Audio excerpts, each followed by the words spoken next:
Salam dalam kasih Kristus untuk seluruh jemaat dan simpatisan GKI Kediri, dimanapun Bapak Ibu Saudara berada. Kembali lagi dalam sarapan, sapaan pengharapan, dan senang sekali rasanya bisa menyapa Ibu, Bapak, dan Saudara yang setia mengikuti program sarapan ini. Maka mari bersama kita berdoa sebelum merenungkan firman Tuhan. Kami bersyukur ya Tuhan boleh berjumpa kembali dalam sapaan pengharapan pagi ini. Dan kami siap untuk mendengar dan merenungkan firman-Mu. Kiranya kami boleh semakin diteguhkan, diperlengkapi, dan dikuatkan di dalam hidup beriman kami kepada Kristus. Terpujilah nama-Mu demi Kristus Tuhan kami berdoa dan memohon. Amin.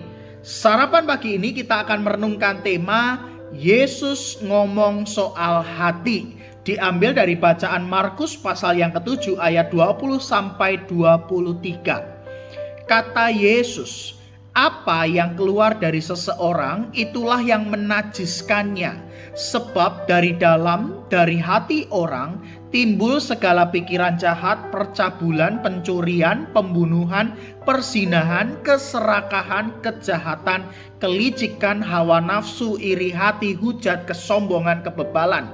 Semua hal-hal jahat ini timbul dari dalam dan menajiskan orang.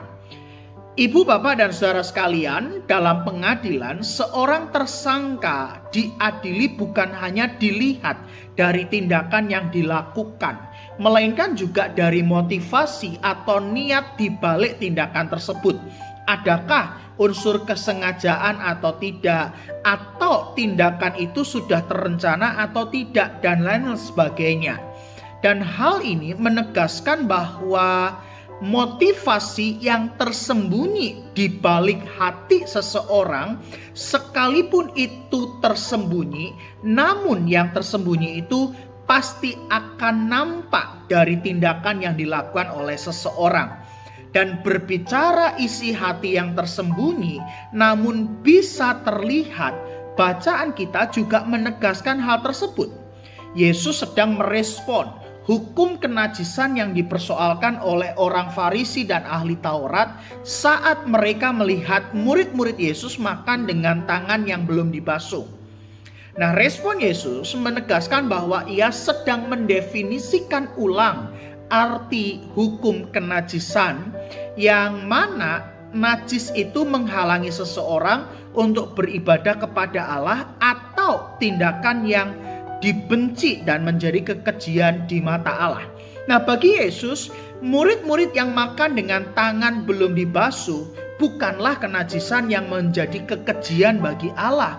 Karenanya Yesus menarik pada hal yang lebih esensi, bukan soal yang masuk yang menajiskan, melainkan apa yang keluar itulah yang menajiskan. Dan yang keluar itu merujuk pada dua hal.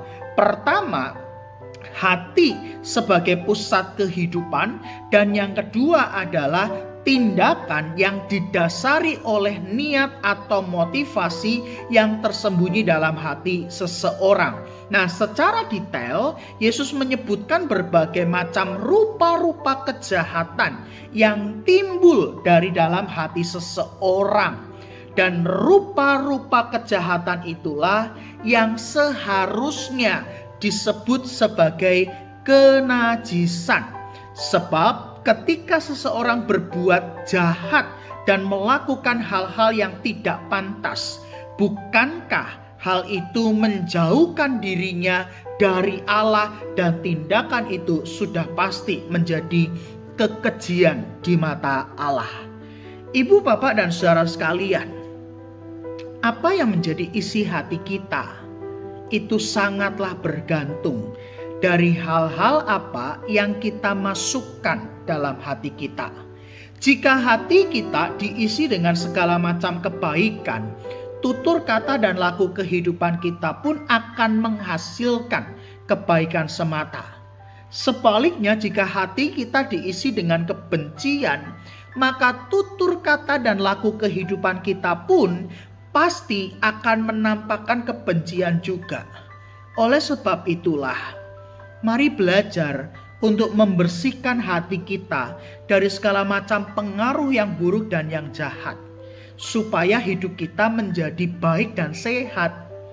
Dan biarlah hati kita menjadi tempat kediaman bagi Allah bertahta, sehingga laku hidup kita menghadirkan wajah Allah bagi sesama. Amin. Mari Bapak Ibu kita berdoa. Ya Tuhan, tolonglah kami untuk membersihkan hati kami dari segala pengaruh yang jahat dan yang buruk. Dan kami mengundang Tuhan untuk bertahta dalam hati kami, sehingga laku kehidupan kami boleh menghadirkan wajah Allah bagi sesama kami. Dan Tuhan kiranya menolong kami dengan Roh Kudus, sehingga kami dapat membersihkan hati kami dan terus mengkoreksi hati kami, sehingga hidup kami menjadi benar dan berkenan di hadapan Tuhan. Saat ini ya Tuhan, kami juga berdoa untuk karyawan yang mengabdi di gereja kami GKI Kediri. Tuhan, kami menyerahkan untuk kehidupan Bapak Dadang, Bapak Ike, Saudara Sony, Saudara Wahyu, Bapak Didi, Bapak Agus, Bapak Edi, Bapak Koko, dan Bapak Adi, supaya mereka bersama dengan keluarga senantiasa diberkati oleh Tuhan dan dicukupkan segala sesuatu yang dibutuhkan. Dan karya pengabdian mereka di gereja kami juga kiranya Tuhan memberikan damai sejahtera, sukacita, dan semangat, sehingga dalam bakti diri mereka untuk berkarya dan bekerja di gereja kami, mereka boleh merasakan damai sejahtera yang diberikan oleh Tuhan. Dan pakailah kami juga ya Tuhan untuk boleh mewartakan kasih-Mu kepada mereka yang mengabdi di GKI Kediri. Kami siap pagi ini untuk menjalani aktivitas, maka Tuhan terus perlengkapi kami, berkati seluruh kehidupan kami bersama dengan keluarga, dan kasih Tuhan akan mengiring dalam setiap langkah kehidupan kami. Terpujilah nama-Mu ya Tuhan, demi Kristus kami berdoa. Amin. Ibu, Bapak, dan saudara sekalian, selamat beraktivitas, selamat menyambut hari baru yang Tuhan beri, dan kiranya Tuhan senantiasa memberkati Bapak, Ibu, dan saudara sekalian.